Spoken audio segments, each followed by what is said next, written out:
Halo cuy! Seperti biasa, sebelum kita membahas si laba-laba, gue mau nyiapin kopi dulu.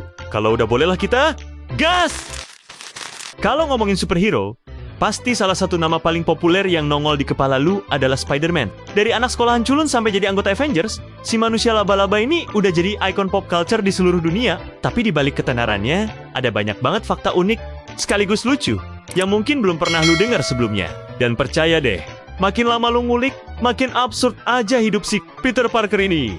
Pertama, kita mulai dari yang klasik. Lu tahu nggak kalau Spider-Man hampir aja punya nama lain? Waktu pertama kali diciptain sama Stan Lee, dia sempat kepikiran mau ngasih nama Flyman atau bahkan Insectman. Untungnya dia sadar, nama itu kedengerannya kayak serangga random yang bisa lu bunuh pakai sandal. Akhirnya dipilihlah nama Spider-Man.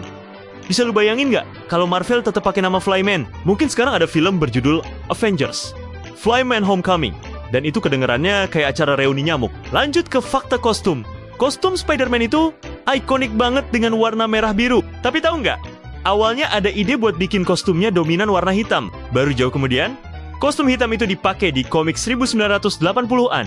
Waktu Spider-Man dapat suit alien symbiote. Dan dari situlah lahir karakter Venom. Jadi sebenarnya, kalau nggak ada eksperimen iseng sama kostum, mungkin Venom nggak pernah ada. Kebayang nggak? Dunia tanpa Venom, rasanya kayak makan Indomie tanpa bumbu.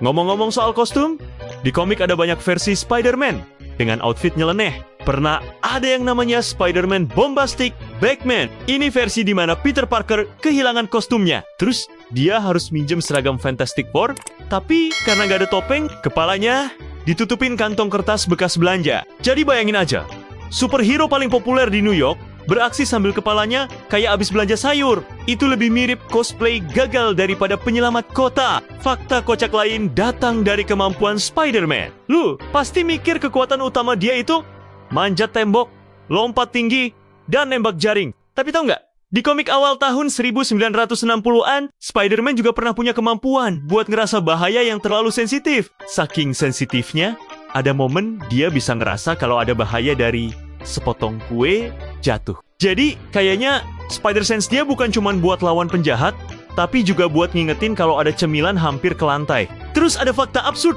soal jaring laba-laba. Di film awal, jaring Spider-Man itu digambarin keluar langsung dari tubuhnya, tepatnya dari pergelangan tangan. Tapi di komik klasik, jaring itu sebenarnya buatan sendiri. Peter Parker yang bikin formula kimianya, terus disimpan di alat kecil kayak jam tangan. Jadi kalau gue pikir, Spider-Man itu bukan cuma superhero, tapi juga anak kimia paling jenius se-New York. Cuma dia doang yang bisa bikin formula aneh, tahan beban ton, tapi tetap lentur. Padahal, anak AIPA lain bikin praktikum aja sering gosongin meja lab. Ngomongin jaring, tahu nggak kalau di dunia nyata, laba-laba bisa bikin jaring yang super kuat.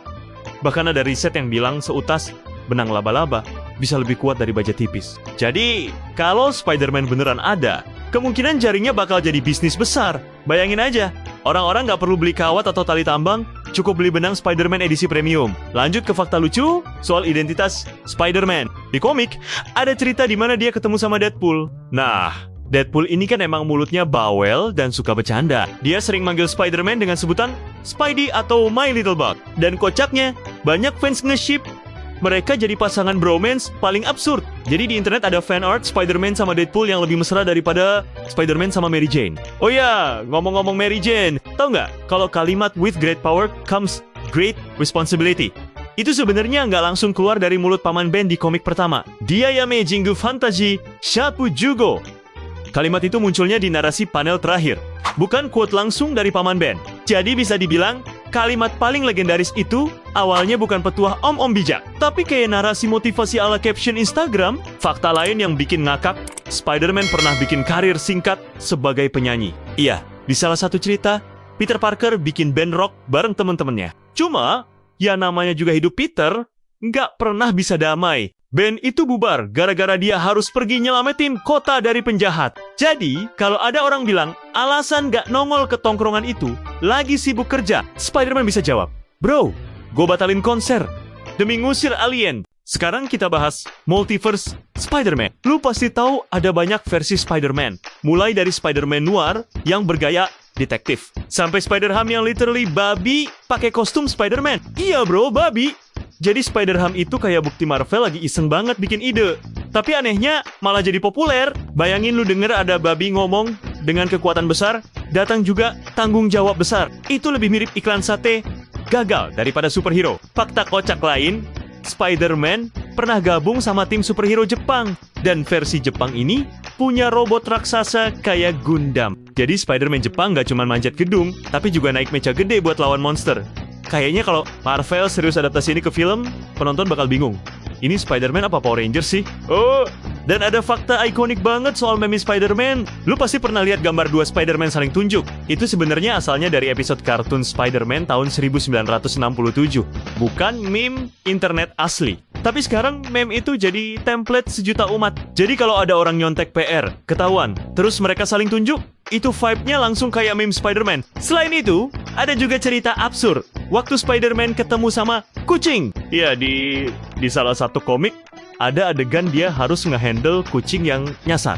Dan ternyata, kucing itu lebih ribet daripada ngelawan penjahat kelas kakap. Jadi, kalau lu mikir superhero itu selalu berurusan sama monster atau alien, inget aja, Spider-Man pernah sibuk ngejar kucing tetangga. Fakta terakhir, Spider-Man itu sebenarnya salah satu superhero yang paling relate sama kita. Dia bukan miliarder kayak Iron Man, bukan dewa kayak Thor, dan bukan tentara super kayak Captain America. Dia cuma anak muda biasa yang sering pusing bayar kos, galau sama cinta, dan kadang salah kostum. Bahkan pernah ada cerita dia lupa bawa celana panjang di balik kostum.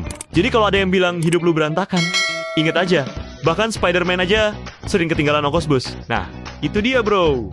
Deretan fakta unik dan lucu tentang Spider-Man. Dari nama yang hampir jadi Flyman, kostum kantong belanja, sampai versi babi yang jadi superhero. Spider-Man itu bukan cuma pahlawan kota New York, tapi juga bahan komedi tanpa batas. Makin lu gali ceritanya, makin ketahuan kalau dia adalah gua. Ya gua sebenarnya Spider-Man, cuma gua nggak mau sombong aja.